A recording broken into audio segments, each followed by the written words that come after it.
Excessively censored by YouTube and SPLC.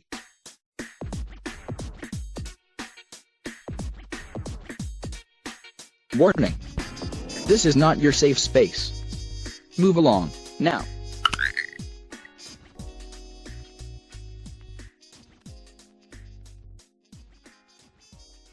Hey, good evening. We are learning more about how a little girl died over the weekend.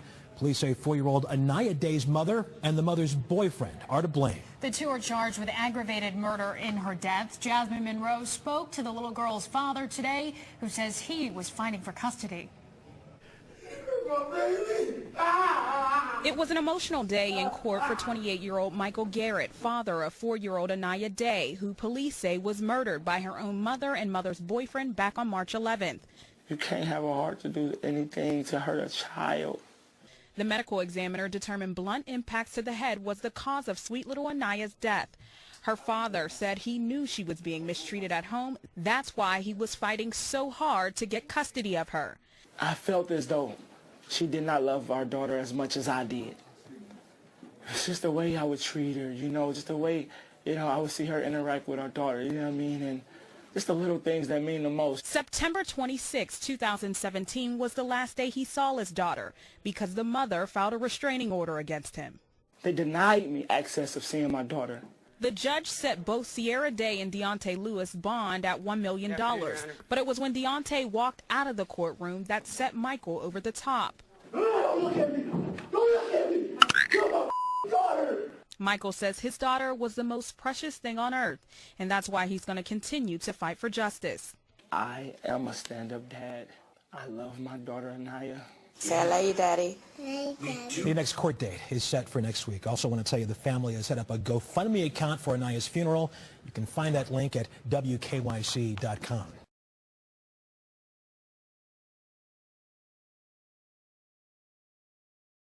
Well, new details on the death of 4-year-old Anaya Day Garrett. Police reports show the little girl suffered years of abuse before she died, and Child and Family Services knew about it. Shelby Miller spoke with one of the women who reported Anaya's abuse to police. Shelby, what did she tell you tonight? Yeah, I sat down with Tamika Robinson, a worker at Harbor Crest, which is where Anaya went to daycare for years. Tamika tells me Anaya came to daycare beaten, bloodied, and bruised.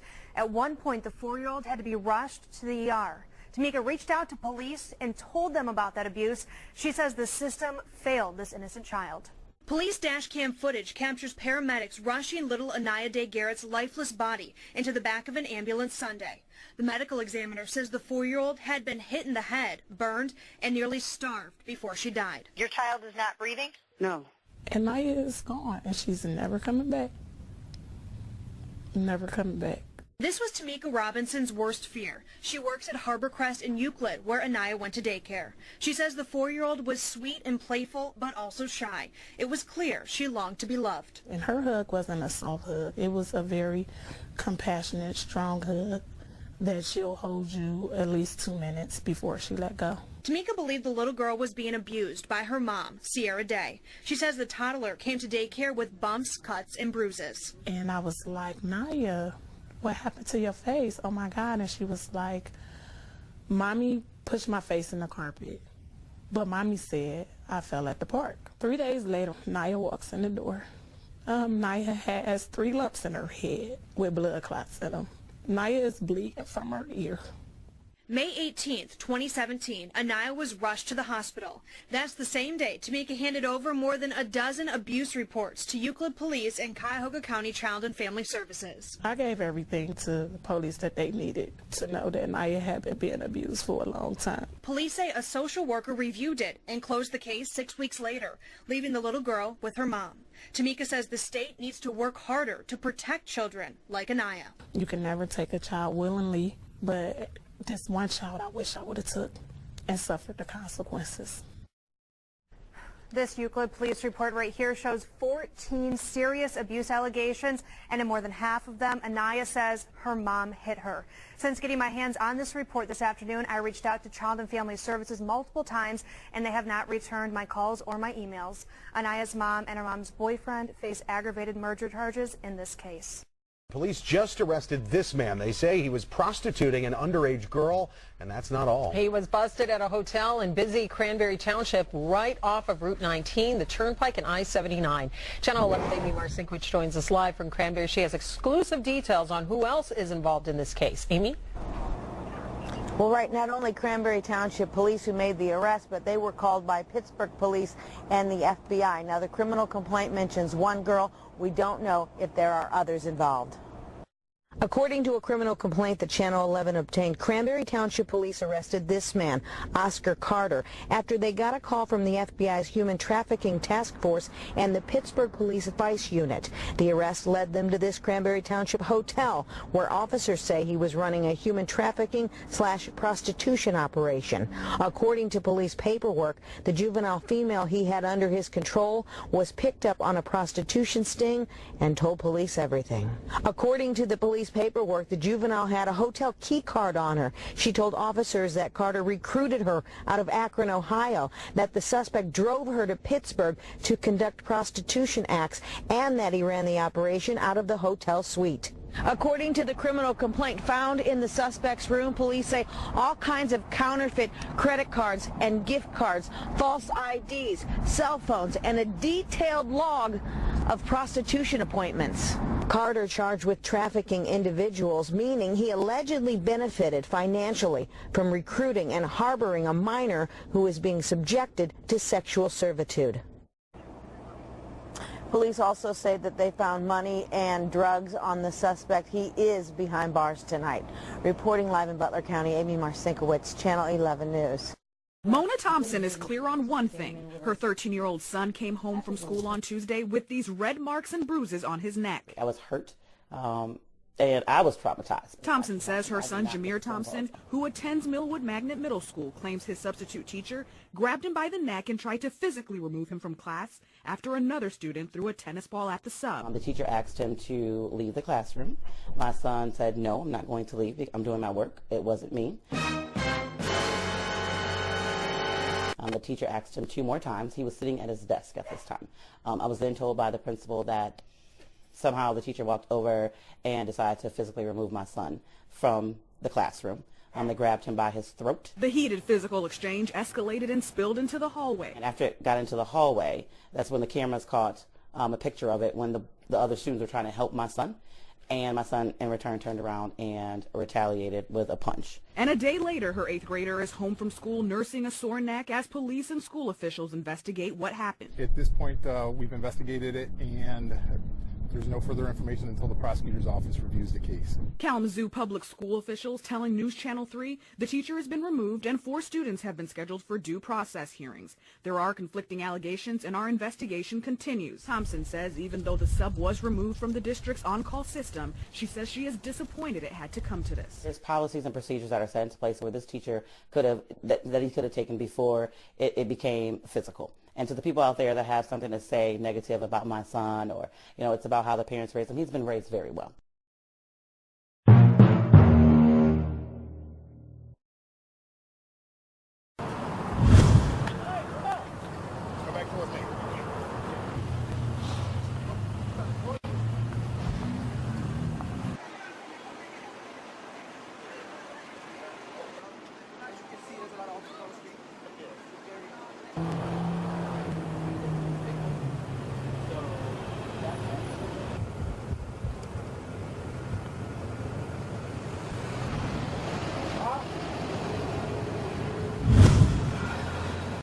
New details are coming out about a deputy-involved shooting that left 1 man dead in Baton Rouge. Police are investigating burglaries that happened around that time of that shooting yesterday. News 2's Mark Armstrong has the latest. Along with the burglaries, we're also hearing from the family of the man who was shot by the deputy. They dispute the details released by officials. The family of 30-year-old Shermichael Ezef showed us where he was shot by an East Baton Rouge sheriff's deputy Wednesday afternoon. And he's standing right here. And that was a left-hand wood right there. They say Ezef showed up covered in blood at his home at the Renaissance Gateway Apartments on North Ardenwood Drive. Family says they asked the deputy for help, who was there for an unrelated reason. My sister seen him out here, and she stated to him, "I need help. My nephew got stabbed." He was crying out for help, sir. That's all he was doing, because he was bleeding and he was hurting. That's all he was doing. Look, He wasn't going to hurt him. Ezef died in the hospital after being shot by the deputy. Authorities say there was a struggle before the shooting. Family disputes that. Shortly before the shooting, about a block away, witnesses said that there was a man over here trying to punch his way through this apartment window. Another witness on the street says that she saw a man with blood all over his arms. Baton Rouge police are investigating 3 separate burglaries in the area. Evidence has been sent to the State Police Crime Lab for analysis. No one has officially linked Ezef to any of the break-ins. The name of the deputy has not been released. State police investigation. Mark Armstrong,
And as always, thank you for watching. If you like this video, please consider subscribing. Also follow us on the usual media for more interesting information like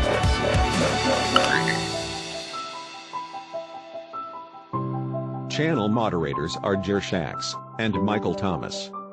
Thanks for your diligence and dedication.